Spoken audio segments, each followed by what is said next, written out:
So, welcome, sir.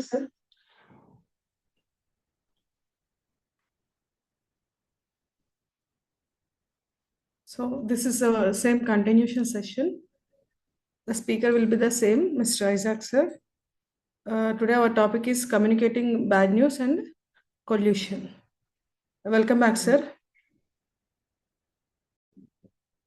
Thank you once again for inviting me for this session. And I hope the last session was fruitful, and I hope all of you are aware about the points that we have discussed in the last session. So today we will be discussing about communicating bad news and about collusion. So I'll be dealing with these points a bit fast because we have a lot to cover. So first of all, we have to know what are the rights of a patient.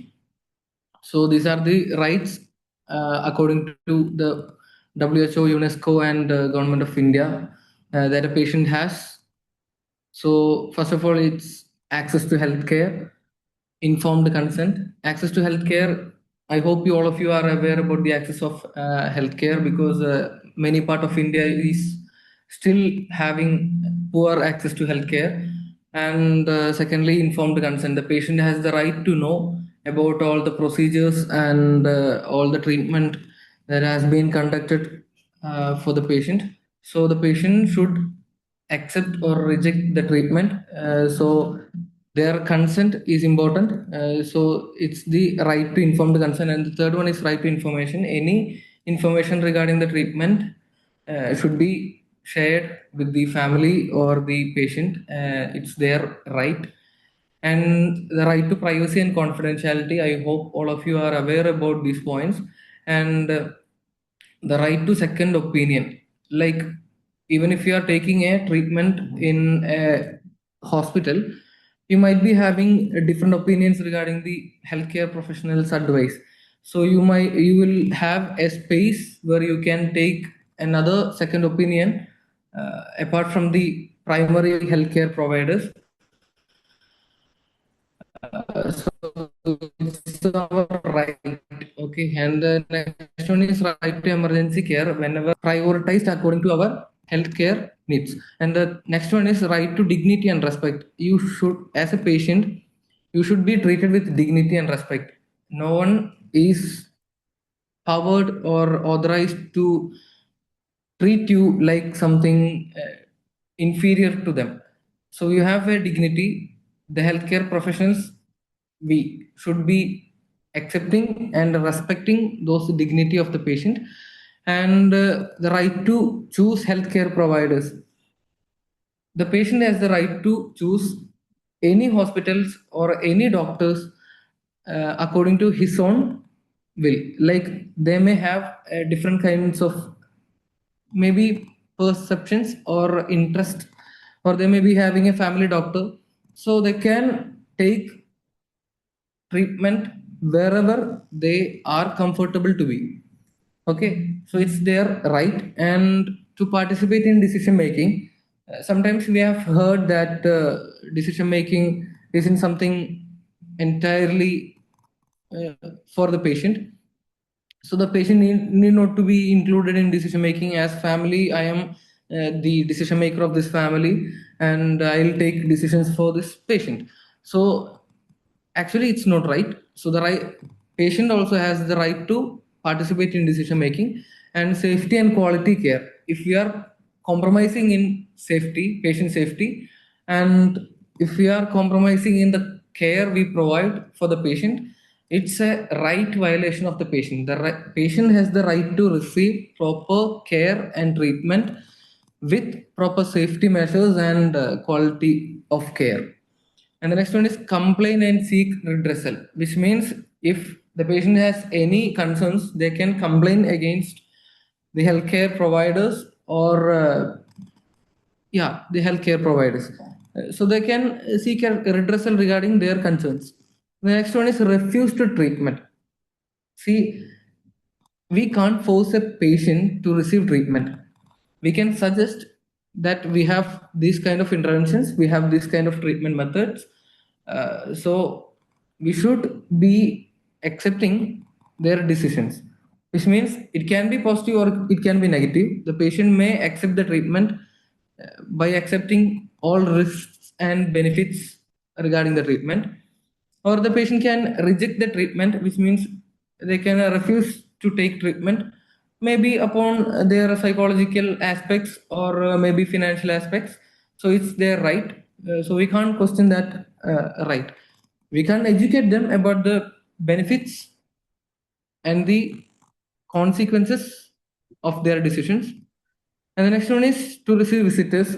It's a common right whenever we are in a hospital, and to right to palliative and end of life care, and right to health records, which means each patient has a right to access their medical records, and the medical records can be accessed only with a request forwarded to the healthcare team. So, what is bad news as a patient? We always hear or we always receive bad news as a person. But what is bad news as a patient? So these are the kind of different bad news faced by a patient. First of all, being diagnosed with a serious illness.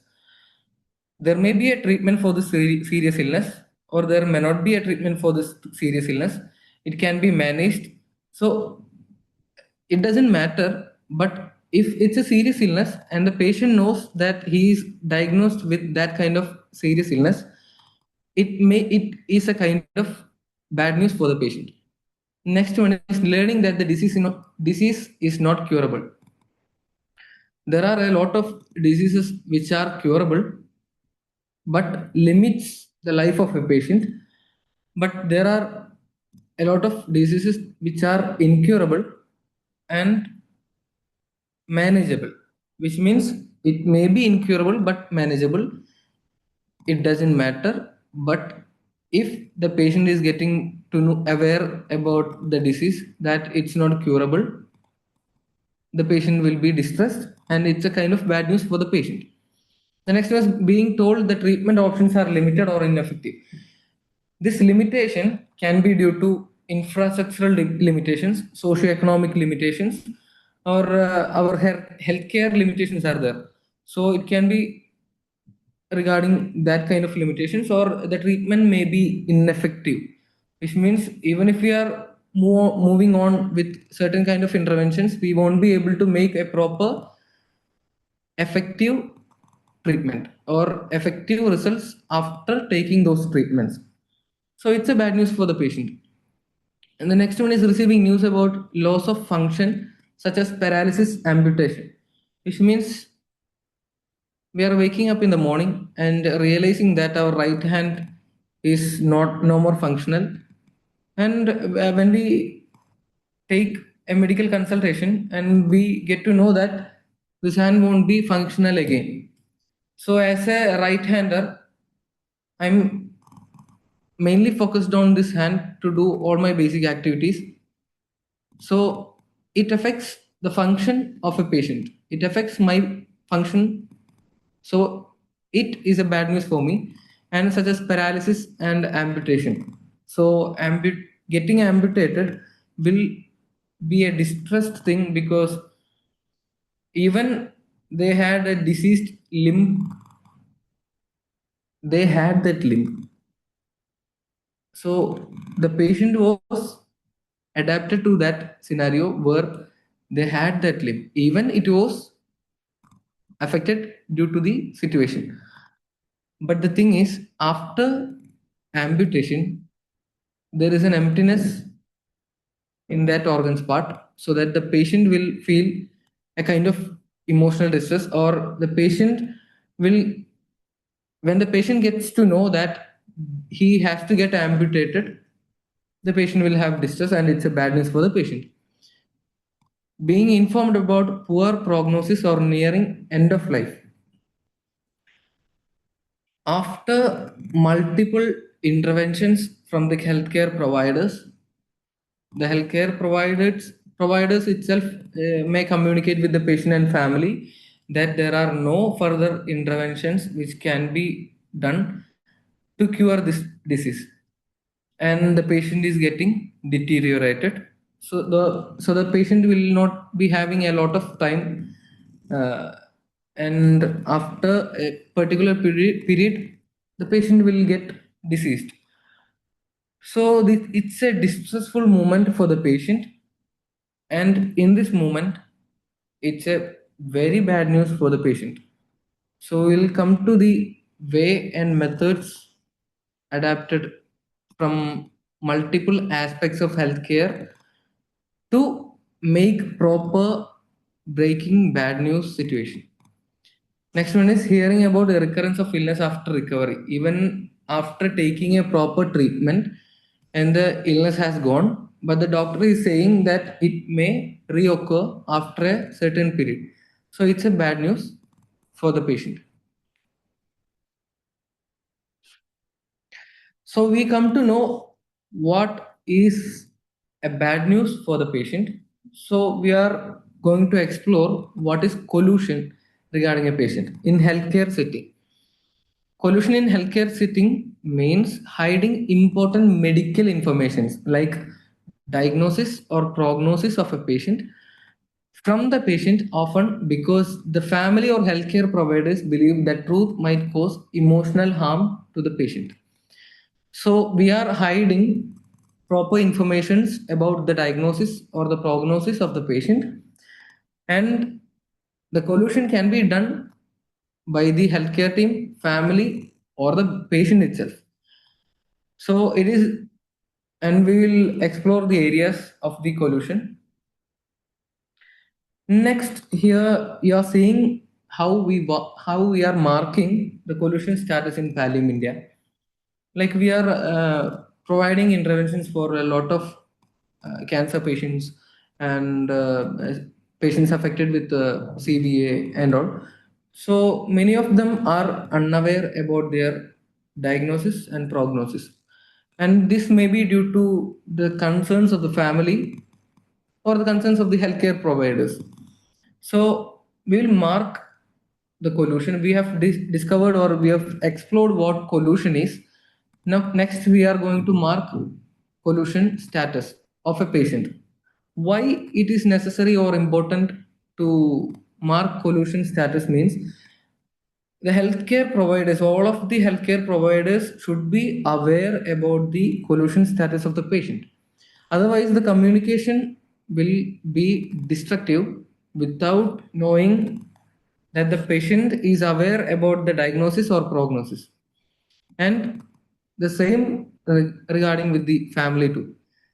So at first, you are seeing the collusion status of the patient here. Yeah, here you are seeing the collusion status of the patient and family. Here you are seeing the diagnosis, which means the patient may be aware or not aware about the diagnosis of the patient. Next, the family may be aware or not aware about the diagnosis of the patient.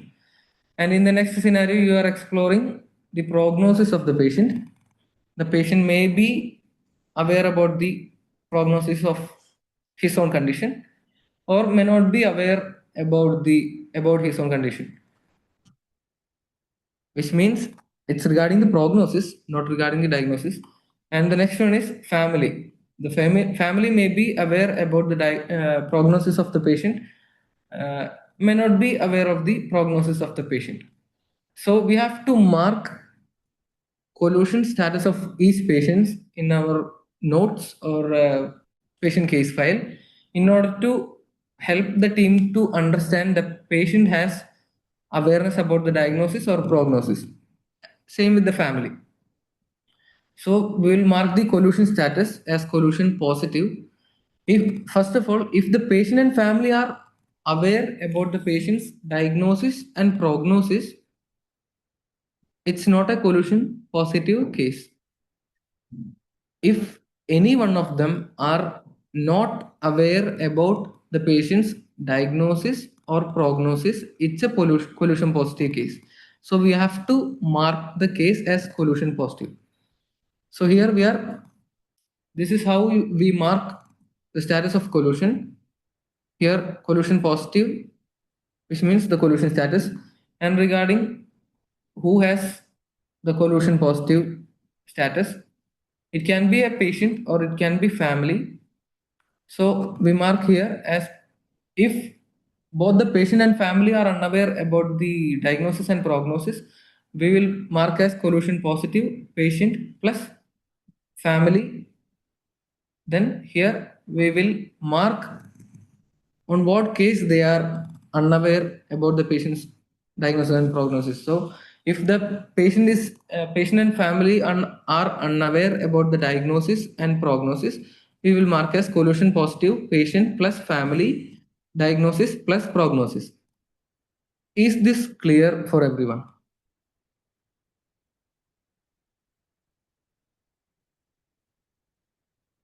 No feedback Yes, from. sir. Okay, okay. Any doubts regarding this collusion marking? What is collusion? What is bad news?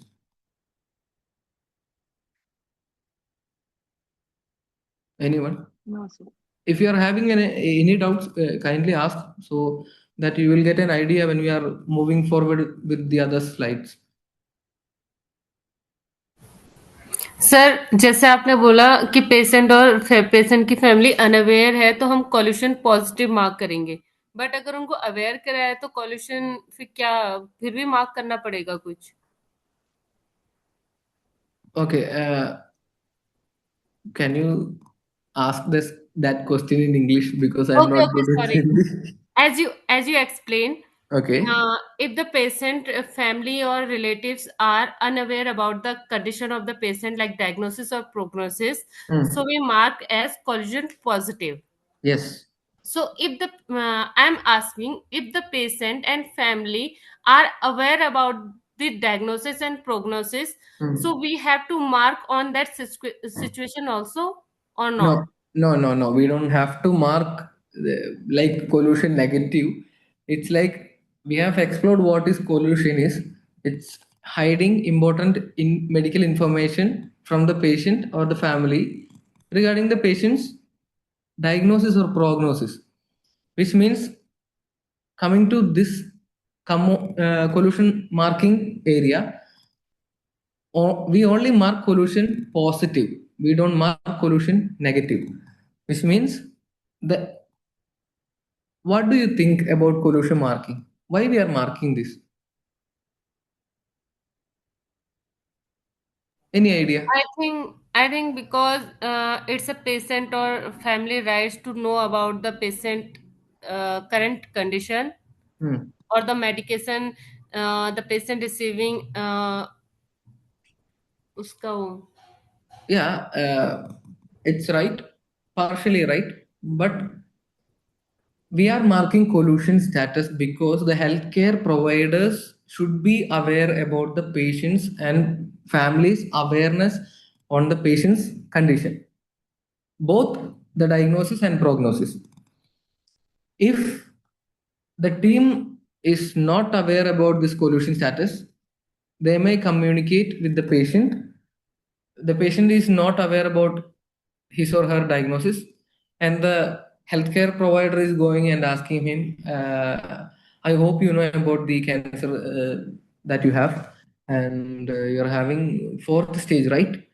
So the team will make a kind of destructive communication with the patient and family if they are not well aware about the awareness that the patient and family has about diagnosis and prognosis of the patient. So we are only marking collusion positive. If the patient is aware and the family is aware both about the patient's diagnosis and prognosis, we don't need to be. Excuse me, sir. Yes. Somebody asking previous slide. Yeah, I'll come to that 1 minute. So if the patient and family are aware about these informations, the healthcare team need not to be prepared or we need not to be making a framework in which they have to communicate. If they are not aware about these things, the healthcare team must be aware and should be consciously avoid the things which will break all these collusion barriers of patient and family. Someone have requested the last slide. Do you have any doubts?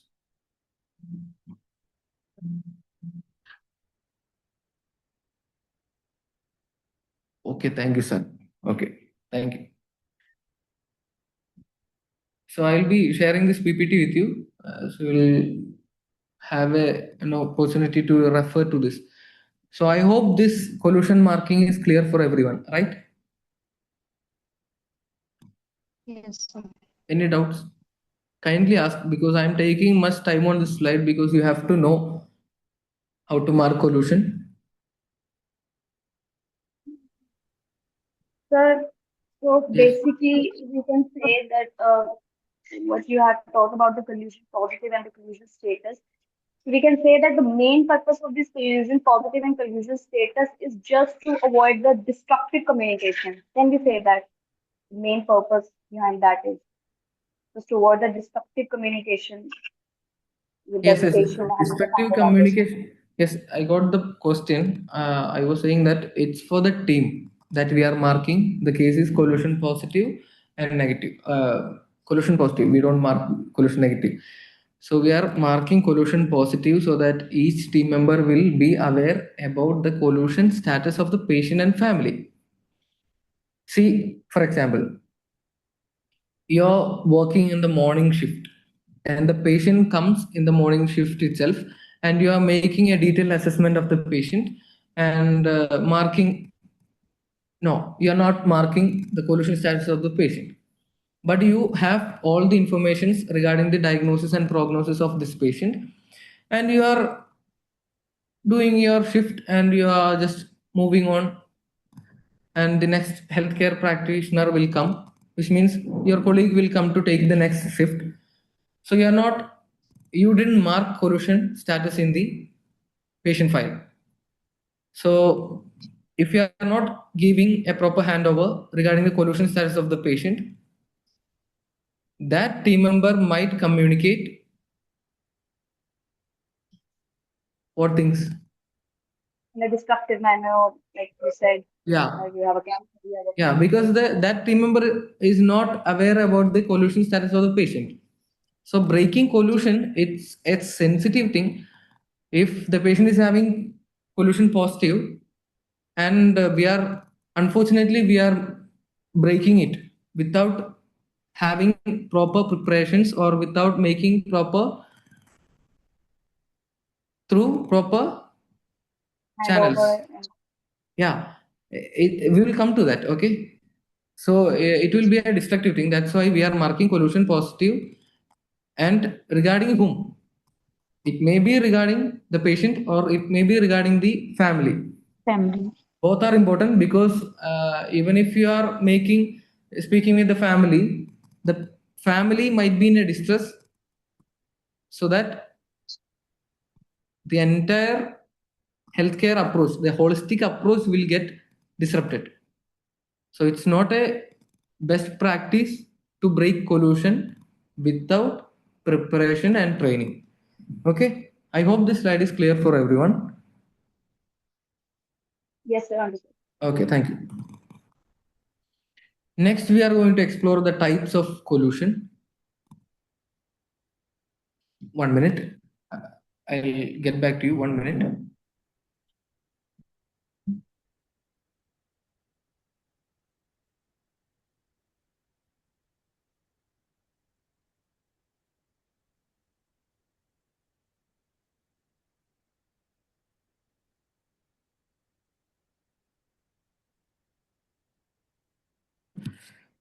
Okay, sorry, I had an urgent call to attend. So we'll move on to the types of collusion. First of all, family healthcare provider collusion. In this type of collusion, we are seeing that the family is requesting the entire healthcare team to withhold the truth from the patient. The family will have an idea about the patient's well-being or about the patient's behavior, emotional aspects, and his surroundings. So due to these elements, the family may request to the healthcare providers to withhold the truth from the patient. It's the first type of collusion. And the next one is healthcare provider patient collusion. Many of our patients are highly sensitive and emotionally disturbed after diagnosing with an illness. So, as we all know, we will be emotionally disturbed even if we are having a fever. So, the patient is having an illness and the patient is emotionally disturbed.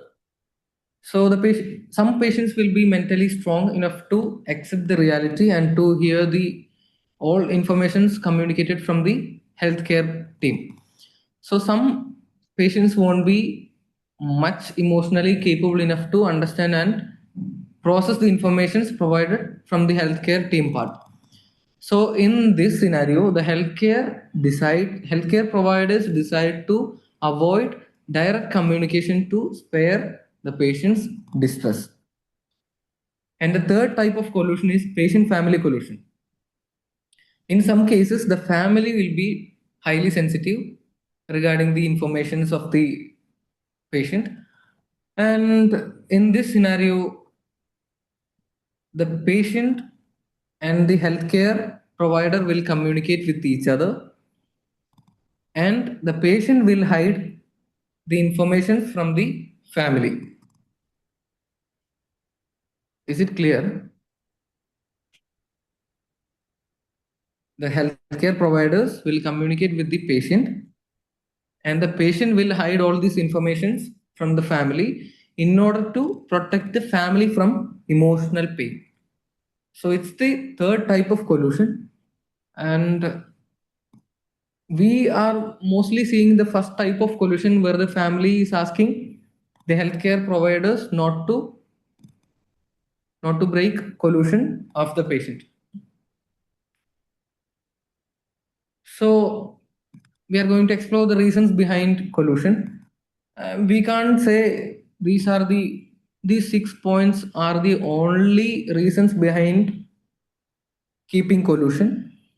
So these are the major concerns or reasons behind collusion making. So first one is emotional protection of the patient. As we have discussed, the patient might be in an emotional distress and the family or healthcare providers may not be ready to make another distressful thought for the patient. So they may keep the collusion positive for the patient. And the next one is fear of harming hope. Hope is an essential element of purpose of living, because if we are losing hope, we will lose a purpose of living and it can end up in existential thoughts. If we are losing hope, we don't know what to do, we don't have a clear picture about our future. So it's a sensitive thing, and the collusion can be kept by considering the fear of harming hope of the patient. Next one is cultural or religious norms. And we all know a lot of cultural aspects and religious aspects are related with the patient's death or the patient's diagnosis. For example, if the patient is diagnosed with an illness, in some religion it is considered as a punishment provided from the god. So it affects the kind of which means that kind of thought will affect the patient's pollution status, because the family might be thinking, oh, if the patient gets to know that he has this illness, he might think that god has punished him. Or cultural aspects are also there. If the patient is pardon, any doubts? No. If the patient is get to know that the patient is a female and the healthcare providers are communicating with the family members that the patient won't be able to conceive. So it's a culturally sensitive aspects in many of our regions, and the family may hide this information from the patient due to this cultural sensitivity. Next one is lack of training in breaking bad news.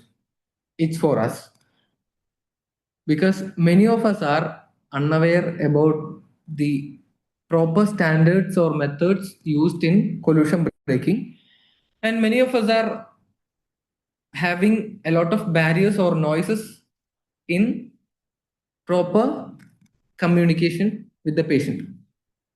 So we need proper training to have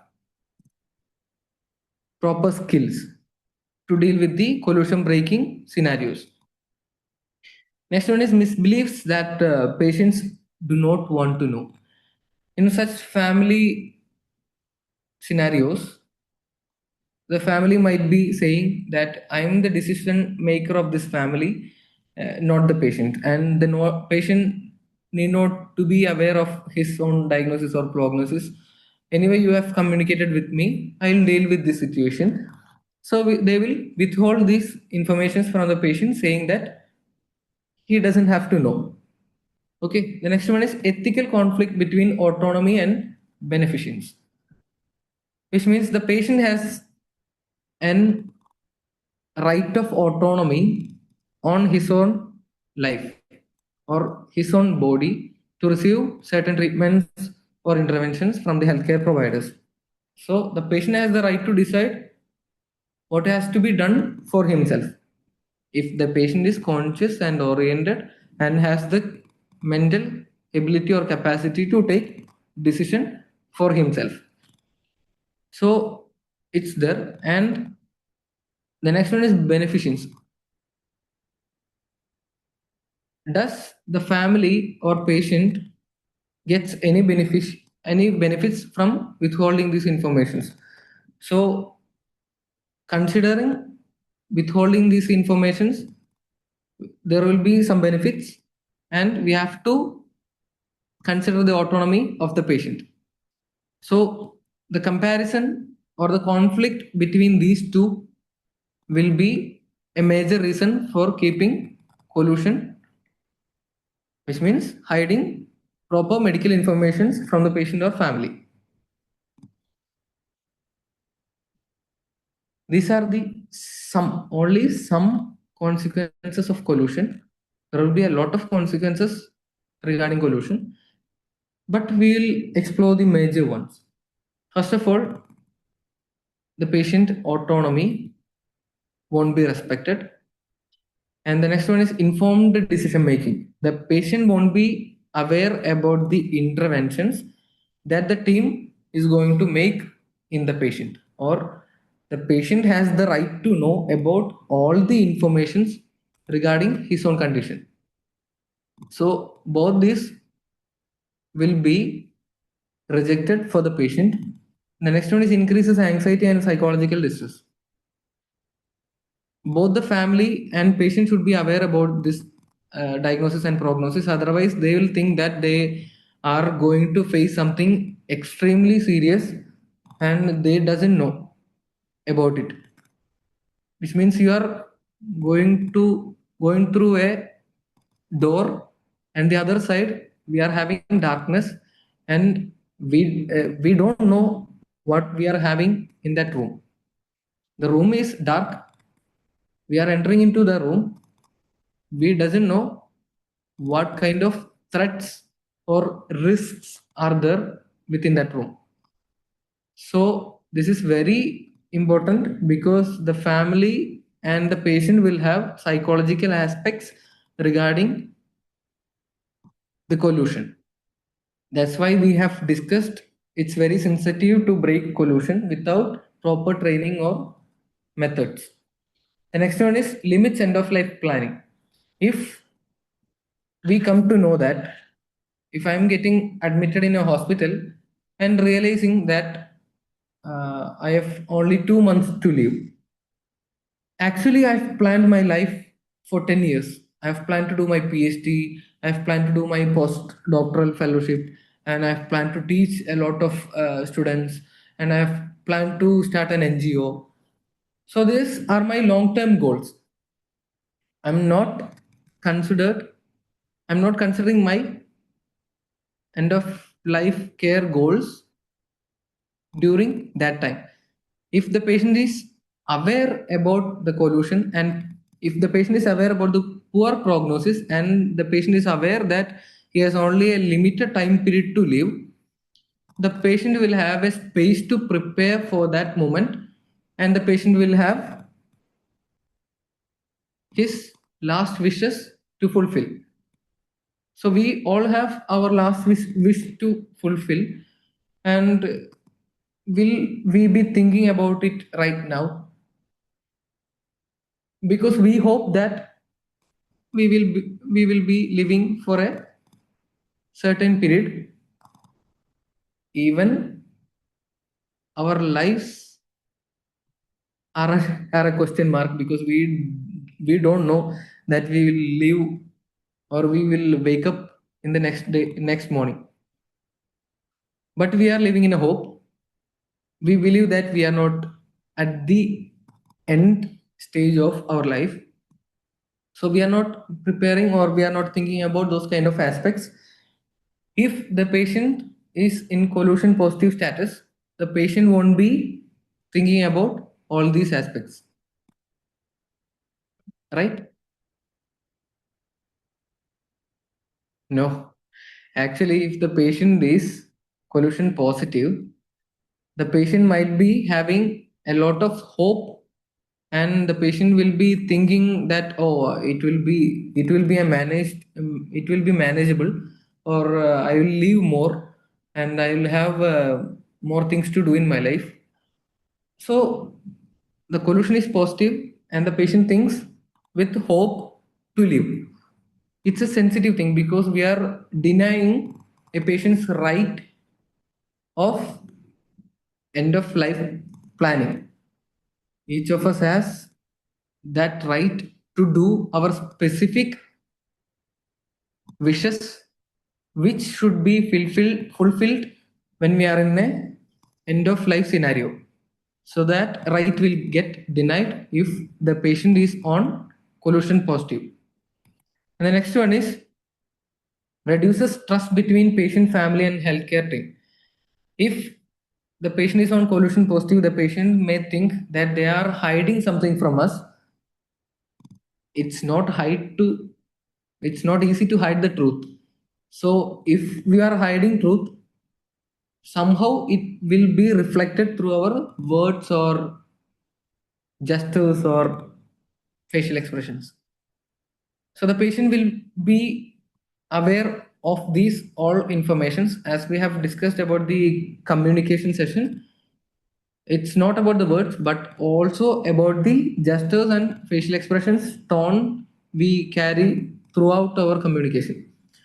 So all these informations will be processed by the patient, and the patient will understand that we are hiding some informations from the patient, and this reduces the trust between the patient and healthcare providers, between the family too.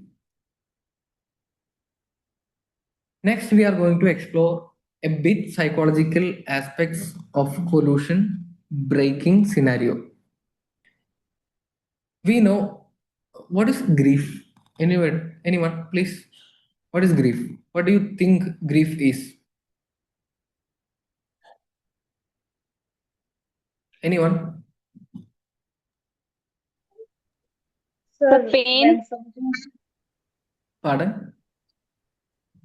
Sir, when something unexpected happened in our life that we have not expected, and just suddenly we get to know about something, the loss of a loved one, or Hmm. any unexpected thing, then we feel that emotion that we go through.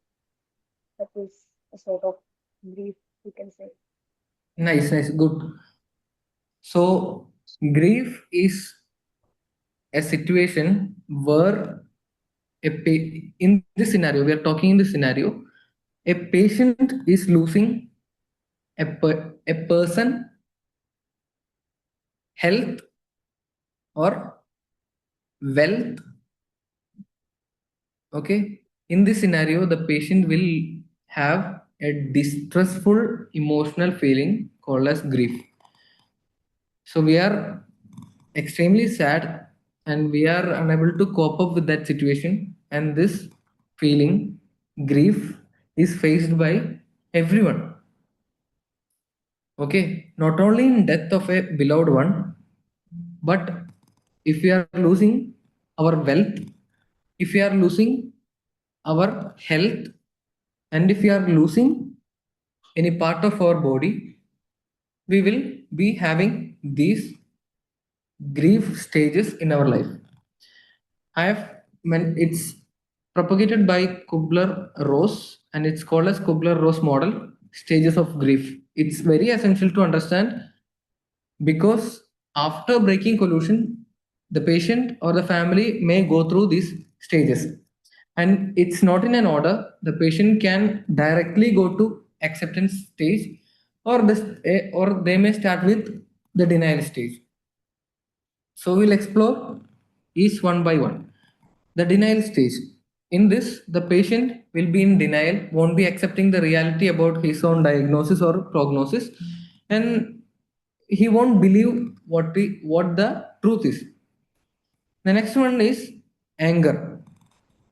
In this, the patient comes to know that he has this kind of situation and he shows frustration towards himself. If a patient is having CA lung and the patient has a history of smoking, the patient in this scenario will be blaming himself and expressing frustration towards himself that he had a history of smoking. So he will also express this frustration or anger towards others and will blame the entire family or the patient himself or the healthcare providers.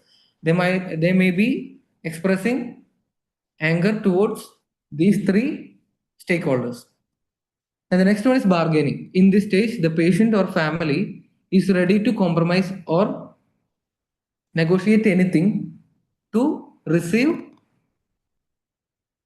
their previous health status.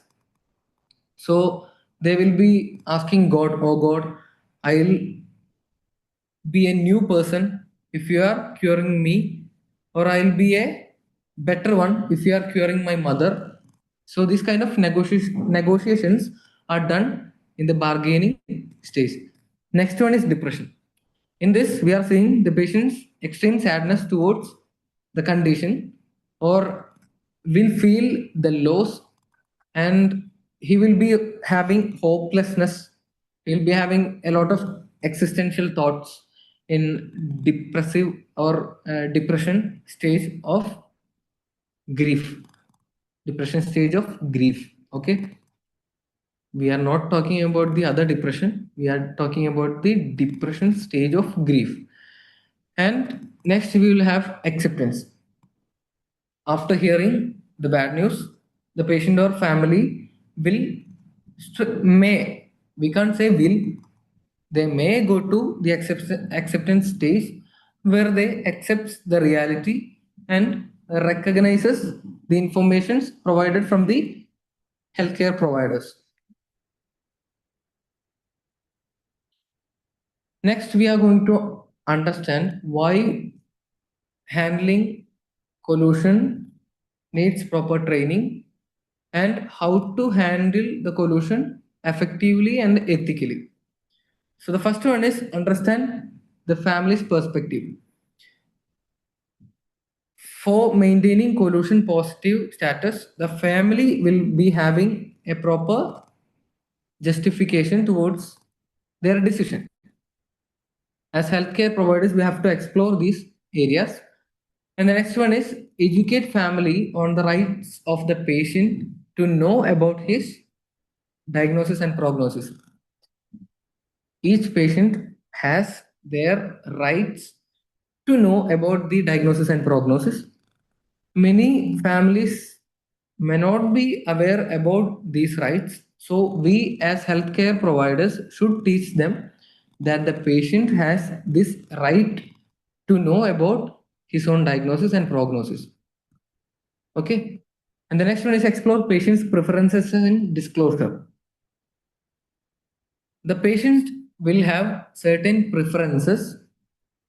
He may be allowing the healthcare community, healthcare providers only to break informations regarding the diagnosis and not to speak regarding the prognosis. Or otherwise, the family will have this thing because the family may discuss with the healthcare providers and say that as doctors, as healthcare team, you only need to disclose about the patient's diagnosis, not about the prognosis. So they will have certain preferences about the disclosure of the informations regarding the patient's diagnosis and prognosis. Next one is involve multidisciplinary team. So when we are breaking bad news, it is very essential to include appropriate team members. So if the patient is diagnosed with CA lung and if the patient is on ventilator, there will be a respiratory therapist who is specialized in respiratory interventions. So in that scenario, not only the doctor, but if there is a social worker available, he has to be included. If there is a respiratory therapist available, he has to be included. And if it's a serious scenario and if it needs a specialized professional's intervention, then we will be including specialized consultants on the patient's healthcare status. So it may be, and the psychologist too. I forgot to mention that the psychologist too. So they will be providing a multidisciplinary team intervention while breaking the bad news to the family or patient. The next one is advocate for patient autonomy. We are the advocates of each patient who will advocate for the patient's autonomy towards the family. We have to highlight the importance of autonomy of the patient and we have to educate the importance of respecting this autonomy towards the family. So we work as advocates for the patients. And next one is documentation of decisions. It is very essential because end of life care is entirely connected with our legal system and there may be an inquiry regarding the patient's diagnosis, prognosis, or even after his demise. So it is very essential to document what the patient has decided or the family has decided, and if they have kept the collusion as positive, why they have done that. Okay, and we have a protocol to follow during the end of life care scenario, end of life care documentation. So it is very essential to document all these informations regarding the patient and family. The next one is provide bereavement support whenever needed. In hospital settings, we won't be having proper follow-ups. Like we won't be following up the case or the families of the patient. But in palliative care setting, we are providing bereavement support in Palliative India, and most of our palliative care setting are following these methods to ensure that the family is having proper mental health well-being and is coping up with the demise of the patient. So these aspects should be avoided whenever we are delivering a bad news to a patient or family. Avoid medical jargons, especially medical terms. It should be avoided while communicating with the patient and family. And the next one is avoid rushing the conversation. We should take a time and space to provide this information. We should not be rushing and we should validate the emotions of the patient and family while we are breaking bad news to them. And we should give a space or time for them to process the informations regarding these aspects. And the next one is avoid making false promises.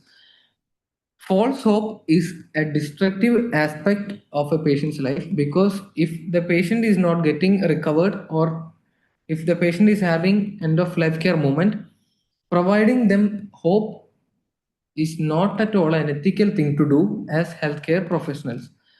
So we should not make false promises. Next one is avoid being emotionally detached or overly emotional.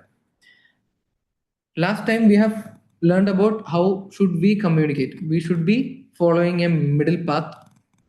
We should not go to the extreme side of both ends. So we should be following a middle path.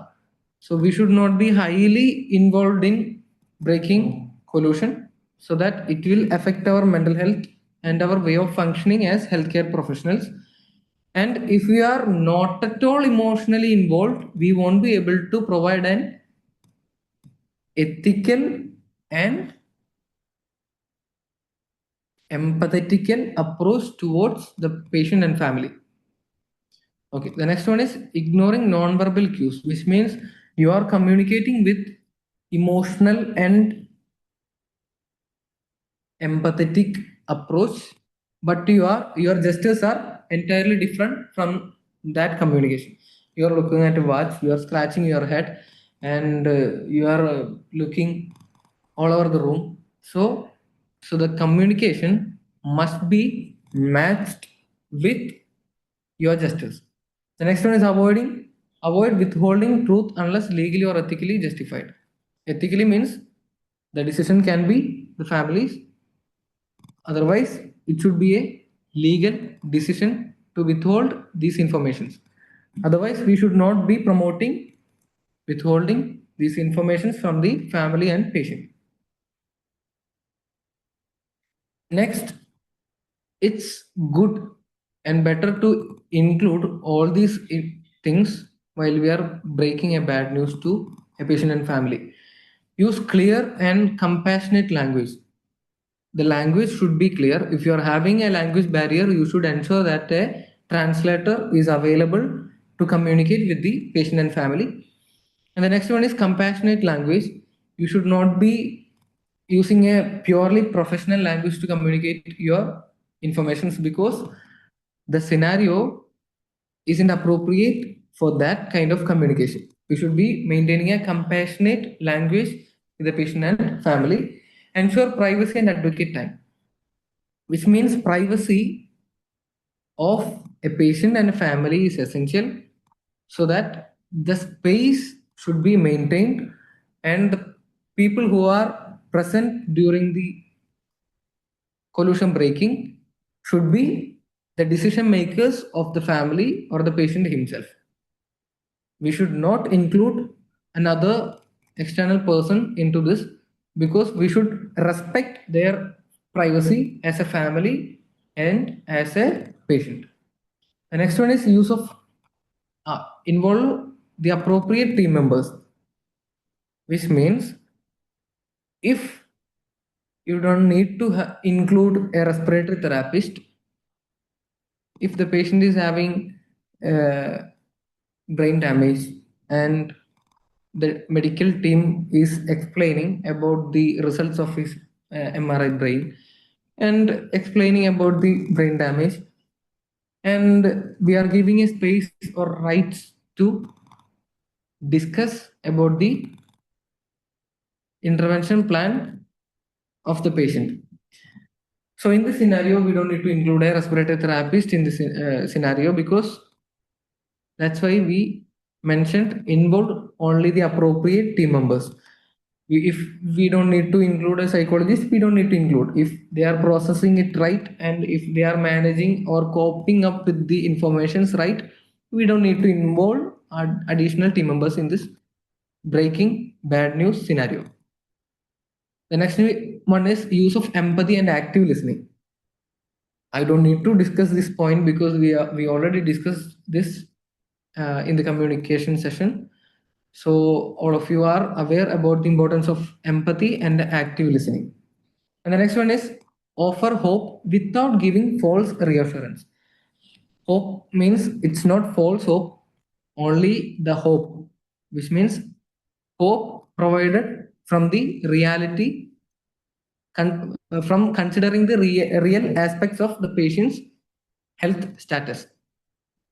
And the next one is offer hope, allow for silence and emotional reactions. After breaking the bad news, the family will be processing these informations, reacting towards these informations. So it's our duty to be there to validate their information and to address their emotions after breaking the news. It's not an appropriate way of doing, like you are just providing a set of informations towards the family or patient and you are leaving the scenario. It's not an appropriate thing to do. We have to be there to address their emotions to and to validate their emotions. So now we are going to explore. I'm going a bit fast because we have to cover a lot more points. And as one of you said, we can discuss further doubts and clarification at the end of our session. So we are going to explore the international standards for breaking bad news that we are following in Pallium, India. And I was working in Rajagiri Hospital in the critical care unit. So we were using this method in there itself. So the first one is spikes protocol. Spikes means it's an abbreviation. So SPIKES. So we'll be exploring each points. This is a standardized international method and approach in breaking bad news. So the first one is setting up the interview. We are exploring the setting up the interview. We should respect the privacy. We should have a proper room or space for the meeting. And the next one is appropriate body language. We are in a meeting, we are communicating with the patient or family, so we should maintain proper gestures and body language. Eliminate distractions like phone ringing or other team members barging into the room. So we have to avoid that kind of interruptions or distractions. And next one is mentally rehearse. As team members, we have to mentally rehearse the things that we are going to say to the patient and family. Otherwise, it's a riskier thing to do because it's a sensitive scenario we are in. And schedule appropriately. We should be spending appropriate time with the patient and family. As we have discussed, it is our duty to be there while they are expressing their emotions, they are expressing their concerns. So we should be there to address all these informations, and the timing should be there. We should not say, oh, time's up, I have to leave. No, you have to be there. So you have to schedule appropriately and involve significant others if the patient desires. If the patient is requesting you to include one of his friends, not his family, but one of his friends, you have to include that particular person upon considering the patient's request. The next one is P, perception. In P, we are assessing what the patient already knows about the diagnosis and prognosis. They might be having a little idea about their own condition. So we will explore those things through open-ended questions, not close-ended, but open-ended questions. We will be asking what all things you know about your own condition.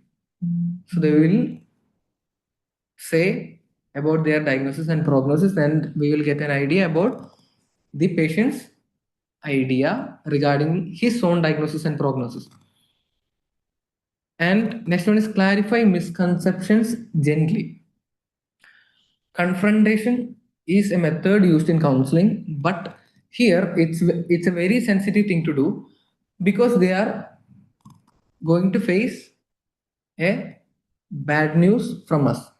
So After exploring the patient's or family's ideas about about the patient's diagnosis and prognosis, we will be identifying some unclarified elements in their informations.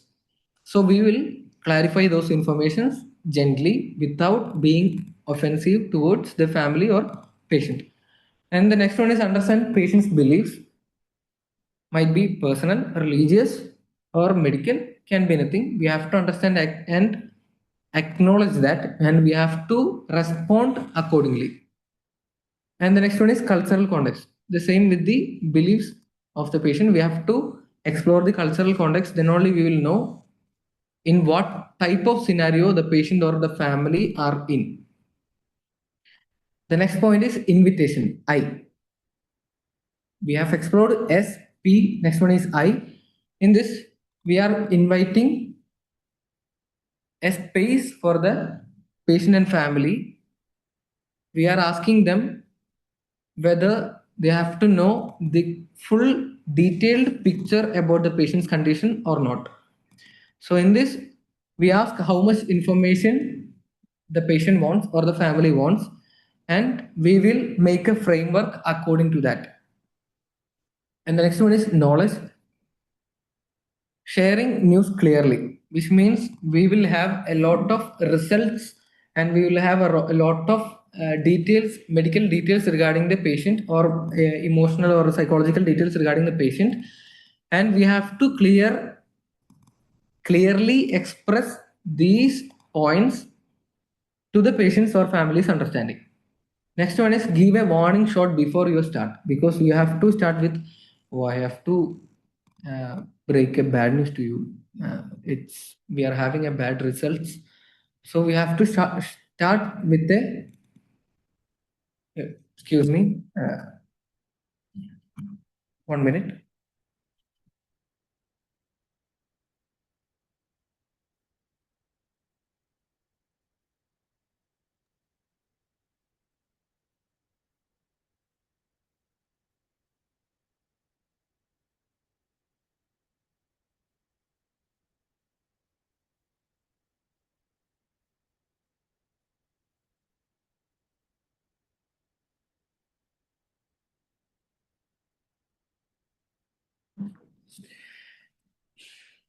Okay, so we have to know whether they want to know all details regarding the patient's diagnosis and prognosis.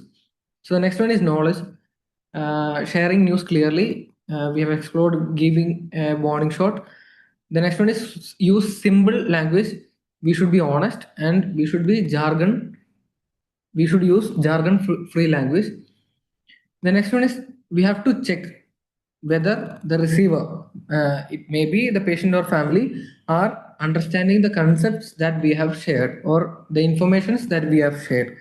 They may be having a lot of limitations, as we have discussed in the previous session, but we should explore whether they got the clear understanding about the patient's condition or not.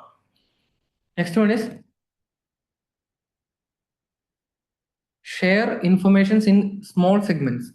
It's not easy to cover up or understand informations as bulk.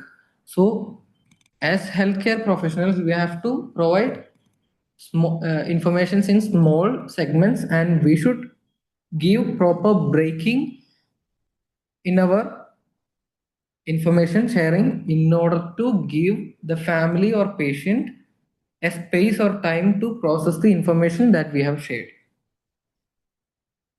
The next one is emotions. We have explored this element. Addressing emotions with empathy, allow time for patient or family to react, validate emotions.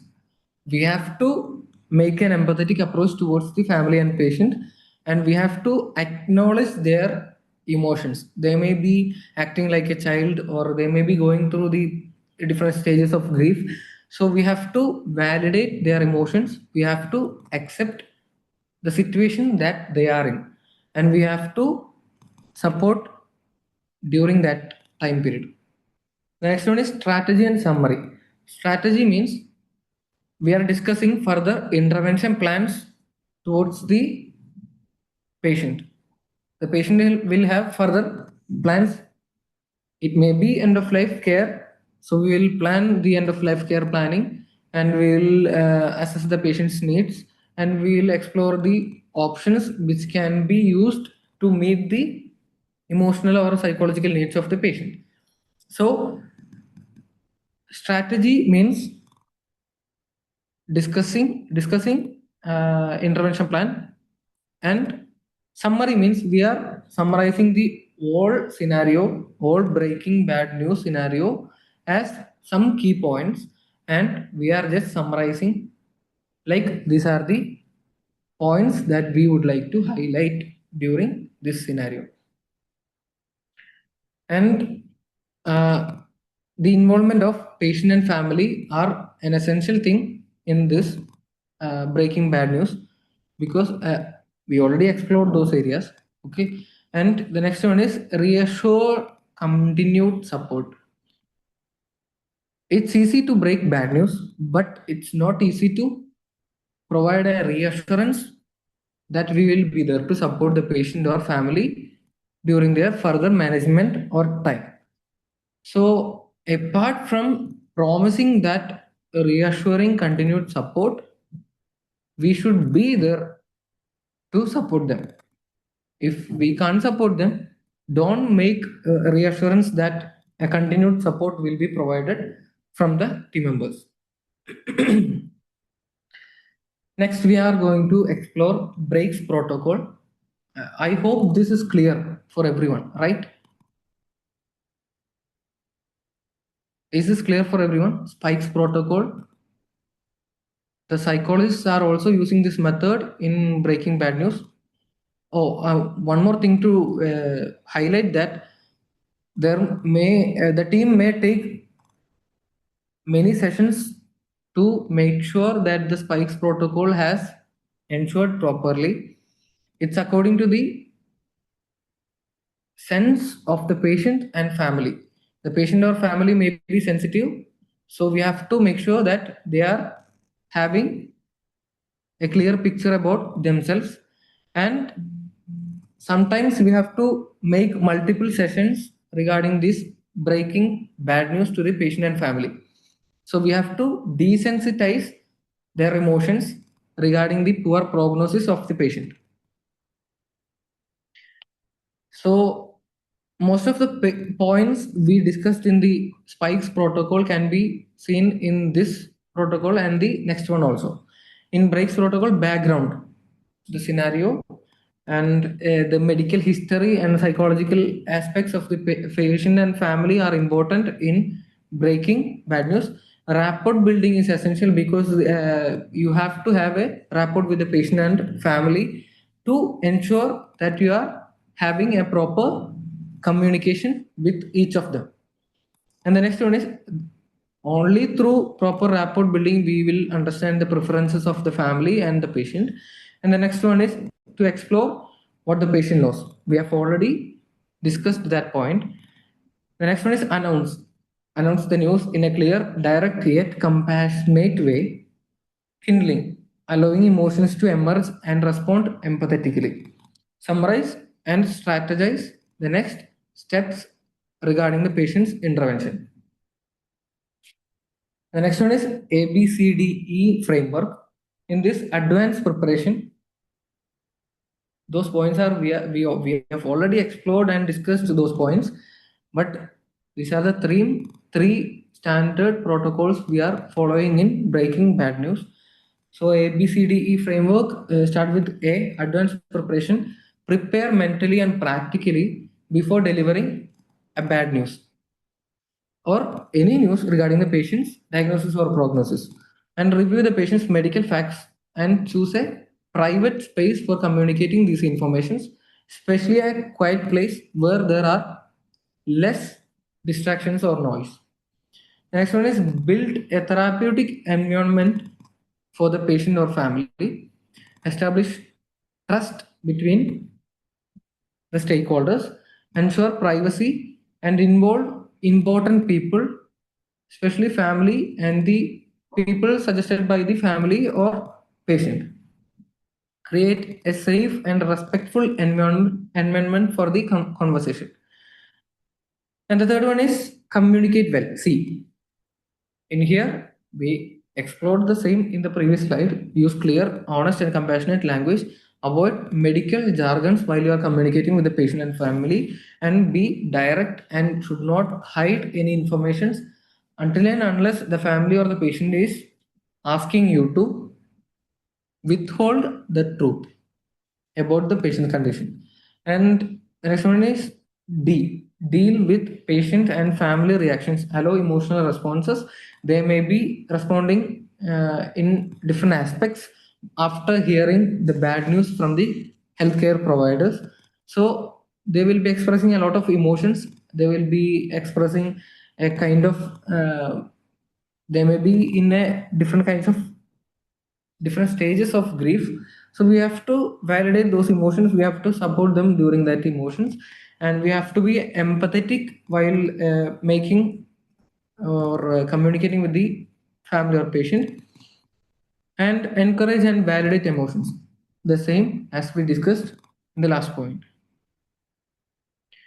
So these are the two major books that you can read to explore more about breaking bad news, because we have covered the outer layers of breaking bad news and collusion, but it's very essential to explore more to understand about the different aspects of breaking bad news and collusion, and to ensure that you are skilled enough or trained enough to make a or to do a breaking bad news towards patient or family. I'll be sharing this PPT with you so that you can refer to these books. So thank you all for your active listening and patience, and you can ask your doubts or clarify.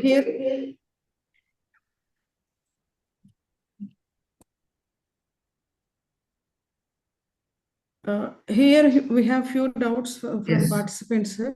Yes. What defense mechanisms patient use in denial phase? What defense mechanisms Patient use in denial phase? patient use in denial phase? Yes. Like, we did not explore any defense mechanisms because we have limitations regarding the breaking bad news and the collusion. But while exploring denial, they can use any type of defense mechanism. It can be displacement, or they can be in an ignorance, or can be denial. Denial itself is a defense mechanism used by the patient. So we can't specifically say that they will use certain. If you are exploring a list of defense mechanisms used by a person, it's more than 30, propagated by different authors. So we can't say that they will use a specific defense mechanism. So if you want to explore more about defense mechanism, I'll speak regarding that in another session so that you will understand what kind of defense mechanism will be used by the patient or family. You have any other doubts? Okay. And the next one, process of processing an unexpected emotional incident is right. Process of Processing a unexpected emotional incident. processing an unexpected emotional incident. Emotion. Yes. Okay. Sir, that was the definition of grief. I said that isn't a question. Okay. Okay. Thank you. Then Okay. That's it, sir. any other doubts? Dear participant, if you have any doubts, please put it in chat box. Otherwise, you can unmute your mic. Sir, I have a question. Yes. Can you hear me? Yes, I can hear you. Yeah. So you said collusion positive. So if I'm not wrong, so collusion positive means the patient or the family knows the diagnosis or the prognosis, right? No. It's the opposite. Acha. So if the negative means Like, they know. I'll clearly explain once more. Hmm. If the patient or the family are not aware about one of these two things, it can be diagnosis or prognosis.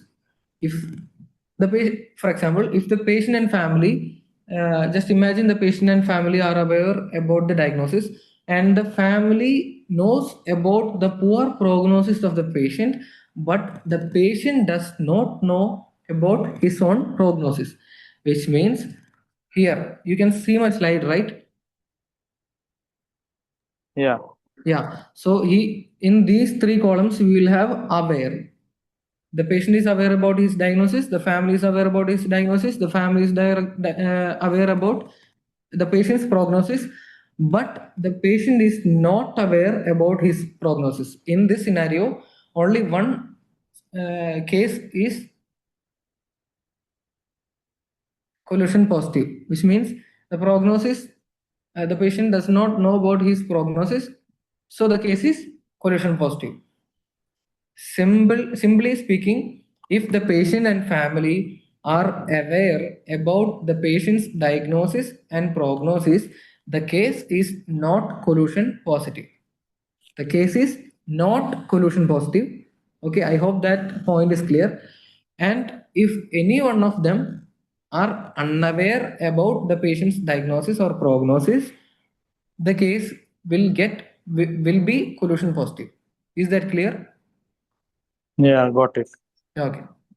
Any more So questions? where do we document this? I mean, in the ward and all. So does it has to be recorded in the nurses' notes, or is it has to be just a verbal handover to each No, no, other? no. You can't verbally hand over because it has to be written on the front sheet of the patient file. Here we are following that method. We are writing that if the patient is collusion positive, we will write this. You are seeing this, right? That format will be written on the patient case file, and we have EMR system, and we will note that status, collusion status, in our EMR system too, in capital words, so that the team will, the entire collusion marking will get highlighted for the team members. Okay, got it. Okay. Thank you. Is there any other questions?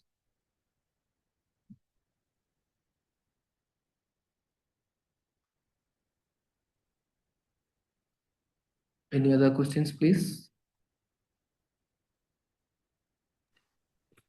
Nothing, sir. Nothing. Okay. So thank Everything, you. everything is clear. Thank you so much. Thank you. I'll be sharing this slide with you. And at the end of this session, end of this slide, I have mentioned two books.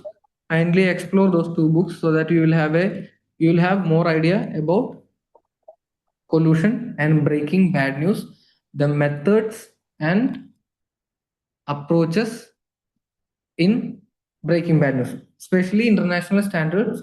You will be having, and kindly ensure that you are practicing it too.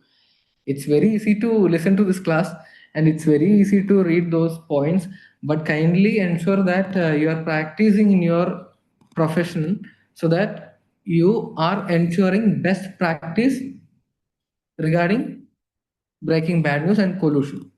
Okay, thank you. Thank you all. Thank you. Thank you, sir. Thank you.